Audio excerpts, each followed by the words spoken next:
The call came in the middle of lunch. "Mr. Hayes, this is Principal Vaughn. You need to come to the school immediately. Park in the back. Don't use the front entrance." Her voice was tight, professional, but there was something trembling underneath it, just barely contained. By the time I arrived, the school felt different. Every classroom blind was drawn. 2 police cars sat near the gym, engines idling quietly. The November air pressed against my skin, heavier than usual, almost suffocating. The principal met me at the side door. Her face was drained of color, as if the hours since the call had aged her a decade. "We found something disturbing," she said, voice low. "Please, just follow me." I followed her down the empty hall. My footsteps sounded loud against the tile, echoing through the silence. From behind the closed doors, I could hear faint murmurs, the kind that stop instantly when someone passes. She opened her office and gestured to a brown folder on the desk. Inside were photographs, drawings, crayon sketches of our home, our daughter, and my wife, along with a man I didn't recognize. The images were off, distorted, too intimate. My stomach turned cold. "Where did these come from?" I asked. She didn't answer. "You need to talk to your wife," she said instead. When I got home, everything looked normal.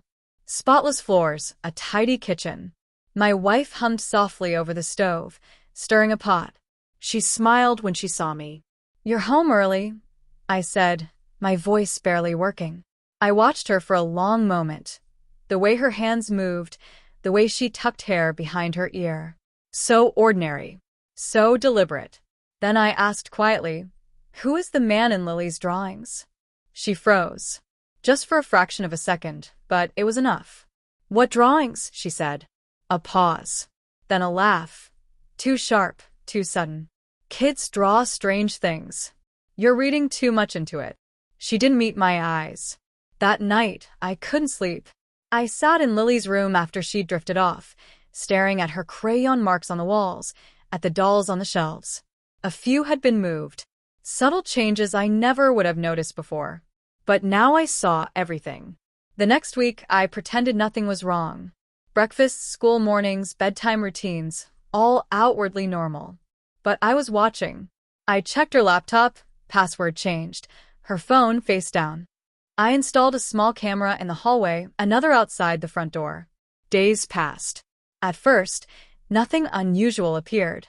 Then, Thursday, 2:47 p.m., the camera caught him, Greg Wilson, our neighbor 3 houses down. He came in through the back door. Not a stranger. He embraced her like they had some secret history. I watched, heart thudding, as the seconds stretched painfully. When Lily came home from school, my wife kissed her forehead, gentle, ordinary. Greg waved from the porch. She waved back casually. Friday morning, I obtained Lily's counseling records. Confidential, yes, but Principal Vaughn slipped me the file silently. Inside was a note from the therapist. "Mommy's friend tucks me in when Daddy's at work." I went home that night, calm, precise. I placed the folder on the table, the drawings, the therapist's note, a printed still from the camera. My wife stared, color draining from her face. "Say something," I said. Tears. Excuses. Hesitations. I didn't respond. I just handed her the printed custody papers.